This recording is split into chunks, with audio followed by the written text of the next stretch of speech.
사도행전 11장에 보면 아가보라는 한 예언자, 선지자를 통해 천하의 큰 흉년, 기근이 될 거다라는 예언이 주어지는 것을 기록하고 있어요. 그리고 그 예언을 들은 이들이 그 일이 실제로 일어나자 최선을 다해 자신들이 줄 수 있는 모든 것으로 도움을 주었다라는 게 이 사도행전 11장에 기록되어 있죠. 지금도 흉년이 들면 어렵게 지내시는 분들에겐 큰 문제가 되지만 2000년 전 당시에 흉년이라는 게 얼마나 큰 문제였겠어요. 지금처럼 어떤 복지 제도가 사회적으로 잘 갖추어진 때도 아니었을 뿐만 아니라 어떤 생산되는 것들이 골고루 배분되지도 않았던 그런 시기였기 때문에 굉장히 어려운 일을 겪게 되는 거죠. 그런데 그 어려운 일이 교회 공동체 안에서 어떻게 전해지고 어떤 일이 있었다를 굉장히 압축적으로 기록하고 있는 게 사도행전 11장 후반부이죠. 어려운 일이 있을수록 많은 말들이 있다는 걸 저희는 알고 있습니다. 요즘에는 그 사람 이름을 좀 듣기가 어려운데 프랑스의 의사이자 점성술사인 노스트라다무스라는 사람만큼이나 우리에게 이렇게 쉽게 들렸던 이름도 드물죠. 어떤 때 주로 들렸었냐 하면 남북관계가 굉장히 경색되었을 때, 그러니까 전쟁의 위험이 많이 올라갔다라고 여겨질 때 노스트라다무스 예언이 많이 있었고요. 기억하실지 모르겠지만 1999년 말쯤에서 이제 2000년대를 맞이할 때에도 노스트라다무스가 우리한테 소환되곤 했었죠. 그러니까 사람들은 어려운 일이 있을 때, 그리고 불확실성이 있을 때 어떤 이야기들을 듣게 되고 또 누군가는 그 이야기들을 하게 되고 그 이야기에 반응하는 모습들을 보게 됩니다. 지금 WHO의 세계보건기구에서 코로나19 사태를 팬데믹이라고 정의했잖아요. 그러니까 전염병을 1단계에서 6단계까지 규정하는데 그 마지막 6단계, 2개 대륙 이상에서 이 전염병이 굉장히 크게 유행할 때 팬데믹을 선언하고 전 세계에 이제 전염병이 창궐했다는 걸 선언하죠. 1918년에 프랑스에 주둔했던 미군들, 1차 세계대전 당시에 그 미군들에게 처음으로 발견되었던 독감이 있었어요. 그걸 이제 스페인 독감이라고 하는데 그 당시 기록을 보면 1918년부터 1919년 그리고 최종적으로는 20년이 종식되었다고 하는데 그 만 2년 사이에 전 세계에서 5천만 명이 그 병으로 사망했다고 합니다. 1차 세계대전에서 군인과 민간인들이 죽었던 숫자의 약 3배 이상이 그 스페인 독감으로 죽었다는 거죠. 우리나라의 통계는 정확치가 않지만 그 당시 스페인 독감으로 우리나라도 약 14만 명 정도가 죽었다고 하니까 어마어마한 질병이었던 거예요. 지금처럼 이렇게 국제 교류가 활발하지도 않은 때였는데요. 그러니까 그 얘기는 지금 이 코로나 사태라는 것이 그 스페인 독감 이후에 처음 있는 팬데믹이라고 하니까 적어도 지금 이 시간을 지나고 있는 거의 모든 사람은 99.9%는 한 번도 경험하지 못한 100년 전에 있었던 일을 지금 경험하고 있는 겁니다. 많은 것들이 불확실합니다. 그리고 많은 사람들이 공포를 느끼고 있습니다. 그리고 많은 말들이 있습니다. 그리고 교회 안에서도 우리나라뿐만 아니라 전 세계적으로도 유명한 신학자들이나 또 나름 이름이 알려져 있는 목사들 중에서도 이 코로나 사태를 두고 많은 이야기들을 합니다.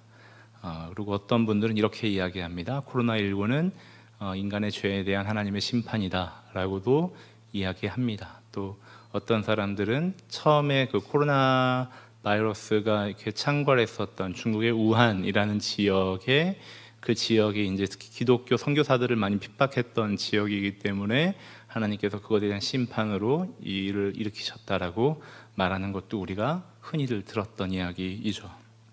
그런데 오늘 사도행전 11장 하반부에 보면 아가부가 성령으로 말합니다. 뭐라고 말하냐면 천하에, 그러니까 온 세상에 큰 흉년이 들 것이다 라고 합니다.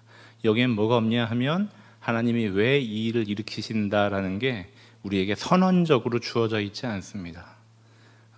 온 천하에 흉년이 드는, 많은 사람들이 죽을 수밖에 없는 그 일이 일어나는데 그것이 누구의 죄 때문이다 내지는 그것이 어떤 이유 때문이다라는 것이 명제적으로 간편하게 어떤 하나의 문장으로 주어져 있지 않습니다.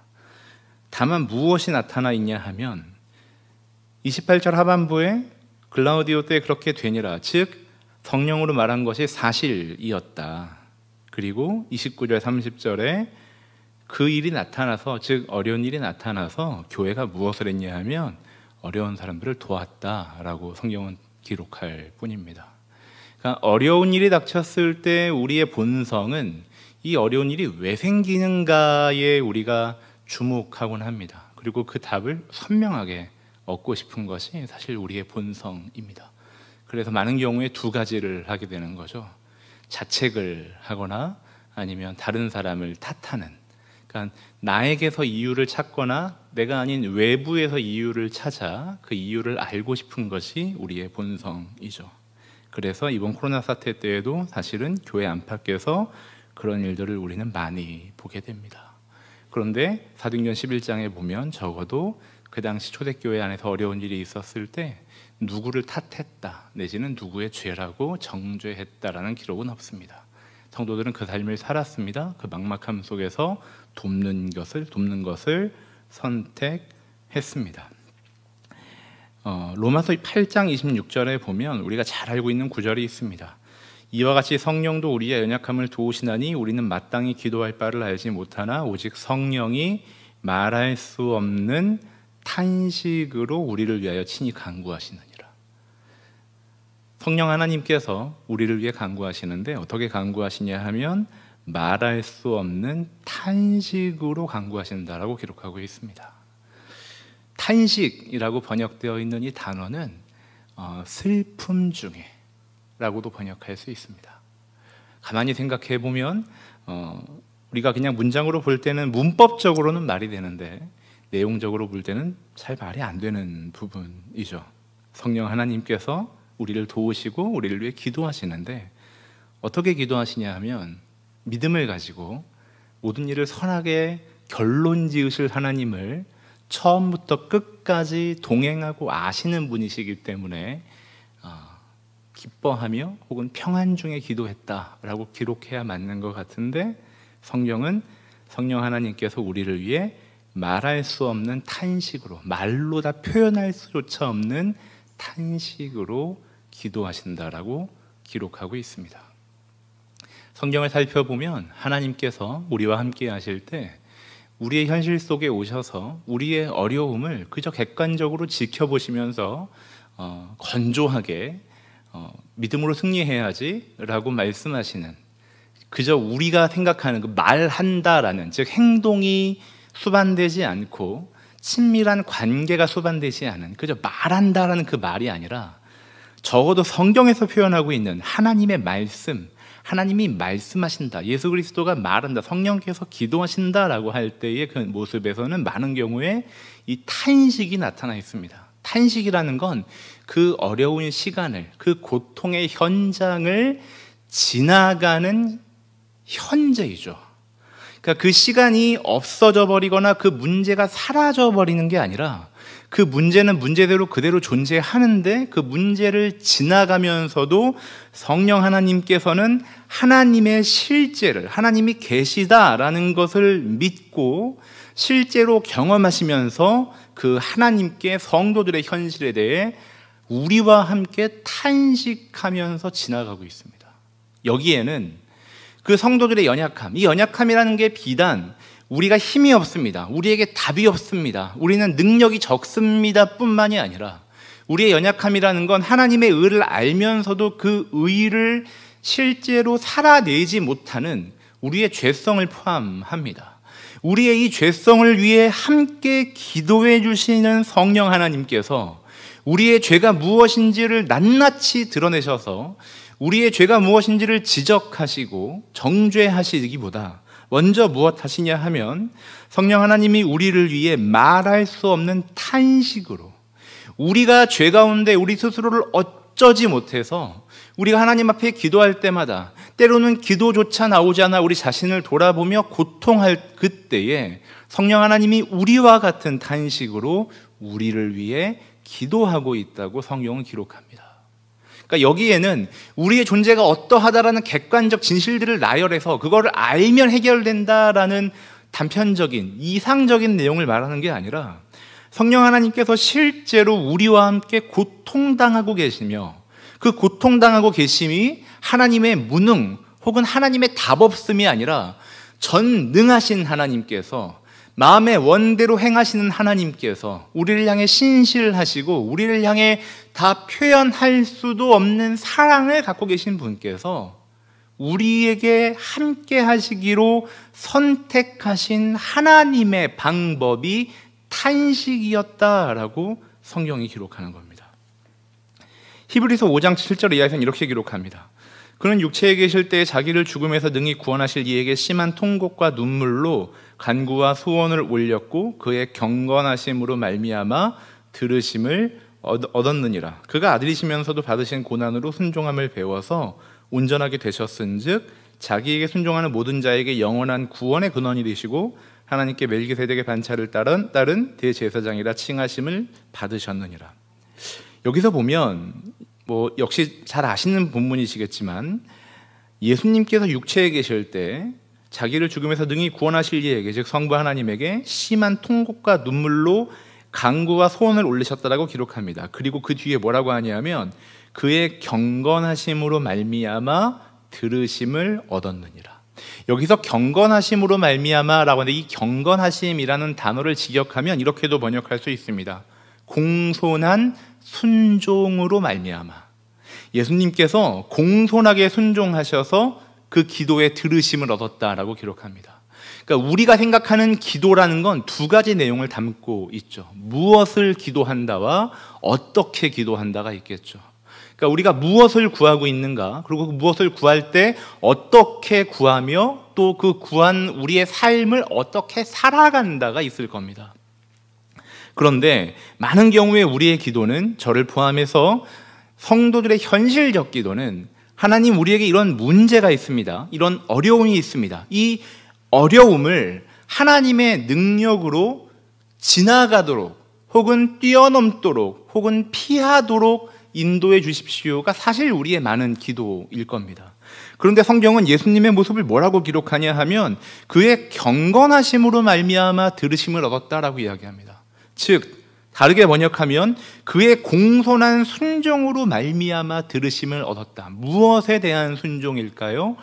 그 기도를 들으실, 죽음에서 능히 구원하실 성부 하나님이 예수 그리스도의 삶 속에 주신 그 모든 상황과 만남과 능력과 한계 속에서 예수님은 순종하시기로 결정하셨습니다. 왜냐하면 그 하나님께서 완전하신 분이시기 때문입니다. 예수님이 기도를 응답받으실 수 있었던 걸 성경은 예수님이 간절했다라고 이야기하지 않습니다. 예수님이 의로웠기 때문에, 아무런 죄가 없었기 때문에 응답받았다라고도 이야기하지 않습니다. 예수님이 자신에게 주어진 삶을 받아들이셨다라고 이야기합니다. 우리는 그것이 어떻게 가능한지, 그리고 오늘 우리가 이 팬데믹, 코로나19가 오기 전에도 만만치 않았던 시간인데 코로나19가 오면서 우리의 모든 일상으로 누리던 것들이 다 멈춰져 버린, 그리고 전 세계가 경제적으로 또 어떤 보건적으로 문제에 빠져버린 이 시간을 우리가 어떻게 지나가야 할지를 잘 모릅니다. 이 상황을 묵상하면서 욥이라는 사람이 떠올랐습니다.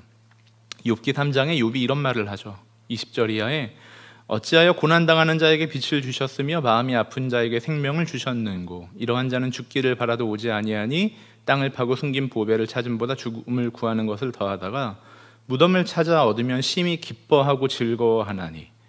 무덤을 찾아 얻으면, 즉 죽으면 심히 기뻐하고 즐거워한다고 이야기합니다. 23절에 하나님에게 둘러싸여 길이 아득한 사람에게 어찌하여 빛을 주셨는고. 제가 참 좋아하는 구절인데요. 하나님에게 둘러싸여 길이 아득하다. 하나님 너무 크셔서 그 하나님 속에 들어가서 하나님 안에 있는데도 하나님에게 둘러싸여져 있어서 내 현실이 잘 보이지 않는 그 막막함을 사실 우리 모두가 경험하고 있죠. 나는 음식 앞에서 탄식이 나며 내가 앓는 소리를 내가 앓는 소리는 물이 쏟아지는 소리 같구나. 내가 두려워하는 그것이 내게 임하고 내가 무서워하는 그것이 내 몸에 미쳤구나. 나에게는 평온도 없고 안일도 없고 휴식도 없고 다만 불안만이 있구나. 물론 욥이 경험했던 그 끔찍한 정황까지는 우리가 현실적으로 같다라고 말하기는 어려울 겁니다. 그런데 어쩌면 지금 이 시대를 살아가는 많은 성도님들이, 그리고 많은 인류가 사실 이것과 비슷한 현실을 살아가죠. 평온도 없고 안일도 없고 휴식도 없고 다만 불안만이, 즉 우리의 내일이, 우리의 미래가 어떻게 될지 모른다라는 그 불확실성이 커져버린 이때에 우리의 마음에 그런 불안이 있습니다. 욥은 그 이후에 이제 엘리바스와 빌닷과 소발이라는 세 친구가 찾아와서 참 많은 말을 합니다. 욥은 그 말을 다 듣습니다. 그 말을 다 들은 후에 그 나중에 이제 엘리후라는 새파랗게 젊은 녀석이 와서 이제 또 맞는 말만 또 한참 골라서 합니다. 그게 37장에 끝나거든요. 근데 그 엘리후의 말이 끝나자 하나님이 나타나시는데 38장에서 하나님이 이렇게 말씀하십니다. 1, 2, 3절 말씀에 그때 여호와께서 폭풍우 가운데에서 욥에게 말씀하여 이르시되 무지한 말로 생각을 어둡게 하는 자가 누구냐? 너는 대장부처럼 허리를 묶고 내가 너에게 묻는 것을 대답할지니라. 이런 말씀 보면 하나님 참 이렇게 정서적으로 공감이 잘 안 되지 않습니까? 욥 지금 자식들 다 죽었고 아내 떠났고 정수리부터 발끝까지 욕창이, 그러니까 그 히브리어를 번역하면 굉장히 심한 질병이거든요. 그 문둥병을 표현할 때 썼던 단어이니까, 그러니까 굉장히 심한 질병에 들었었던 욥인데 그 욥에게 하나님 그 친구들 한참 떠들 때 한 말씀도 안 하셨고 위로도 아직 없으셨고 욥 지금 몸도 마음도 너무 지쳐 있고 하물며 그 정말 새파랗게 젊은 그 엘리후가 떠드는 것도 다 지금 막 부글부글 끓고 있을 텐데 그 욥에게 하나님 그렇게 말씀하시는 겁니다. 너는 대장부처럼 허리를 묶고 내가 너에게 묻는 것을 대답해라. 그러니까 대장부처럼 허리를 묶고 대답하라는 이야기는 이런 겁니다. 마음을 단단히 하고 담대하게 생각을 바르게 하고 정신 바짝 차리고 지금부터 내가 하는 말에 한번 대답해봐라 라고 하시는 겁니다.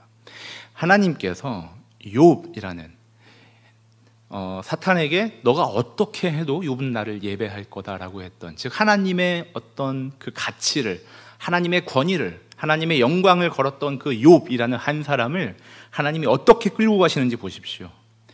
욥에게 있었던 그 수많은 어려움 속에 하나님이 욥을 위로하시지 않습니다. 물론 하나님 때로는 위로도 하시고 먹이시기도 하시고 이런 것들이 구약에 여러 군데에 나와 있지만 욥기에서는 또 다른 하나님의 모습이 나와 있는 겁니다. 어떤 모습이냐 하면 너는 대장부처럼 허리를 묶고 내가 너에게 묻는 것을 대답할지니라. 그러면서 이 38장 이후에 이제 39장에 쭉 이어서 뭐가 나오냐 하면 하나님께서 이 땅을 창조하셨던 방법에 대해서 욥에게 묻습니다. 자연의 질서에 대해서 욥에게 묻습니다. 사실 어떤 것들입니까? 다 욥이 알고 있는 겁니다. 욥은 성인으로서 하나님이 창조하신 자연이 무엇이며 그 질서가 무엇인지, 하나님 어떤 분이신지 다 알고 있었습니다. 그 다 알고 있는 걸 하나님이 욥에게 물으십니다. 이미 알고 있는 걸 어떻게 하도록? 다시 생각하도록 욥에게 물으십니다. 그러면서 뭐라고 하는 겁니까? 허리를 묶고 대장부처럼 대답해라. 허리를 묶고 대장부처럼 자세 꼿꼿이 하고 너의 생각을 다시 한번 숙고해봐라. 내가 어떤 존재인지, 내가 어떻게 너를 지금껏 인도해 왔는지, 내가 이 땅을 어떻게 창조했으며 어떻게 다스렸는지 생각해봐라. 그렇게 하나님을 향해 불평불만을 했던 그 욥이, 뭐 어떤 분들은 욥이 불평불만하지 않았다라고 하지만 전 욥처럼 불평을 많이 했던 사람도 드물다고 보거든요. 물론 충분히 그럴 만했지만, 그러니까 가장 큰 불평은 그거잖아요. 내가 왜 태어났냐라는 불평인 거잖아요. 나를 왜 생명을 주셔서, 심지어 욥기에 보면 그런 표현도 나오죠. 침 삼킬 순간도 주시지 않는다. 그러니까 하나님이 나를 왜 이렇게 괴롭히시고 나에게 왜 생명을 주시고 이 생명을 왜 거두시지 않는가라는 그런 욥이 하나님이 위로도 없이 하나님의 창조와 하나님의 다스림과 하나님의 질서에 대해서 그 모든 것이 다 부정돼 버렸던, 자식도 없고 부도 없고 관계도 없고 건강도 없었던 그 모든 것이 다 부정돼 버린 상황 속에서만 숙고할 수 있었던, 다시 생각할 수 있었던 그 하나님의 모습, 그리고 이 땅의 질서를 생각한 후에 이 38장, 39장, 40장, 41장이 지나서 욥은 이렇게 이야기합니다. 42장 1절 이하에 욥이 여호와께 대답하여 이르되 주께서는 못하실 일이 없사오며 무슨 계획이든지 못 이루실 것이 없는 줄 아오니 무지한 말로 이치를 가리는 자가 누구니이까 나는 깨닫지도 못한 일을 말하였고 스스로 알 수도 없고 헤아리기도 어려운 일을 말하였나이다. 지금까지 내가 옳다고 생각했고 가르치고 말했던 모든 것들이 지금 보니까 나는 스스로 알지도 못하고 헤아리지도 못하는 그 어려운 것들을 말했습니다. 내가 말하겠사오니 주는 들으시고 내가 주께 묻겠사오니 주여 내게 알게 하옵소서. 내가 주께 대하여 귀로 듣기만 하였사오나 이제는 눈으로 주를 배웁나이다. 욥에게 달라진 것이 없었습니다. 여전히 그는 관계가 다 끊겨 있습니다. 여전히 그는 질병 속에 있습니다. 여전히 가족이 다 떠나간 그 고통 속에 있는 욥입니다. 그런데 하나님께서 그 고통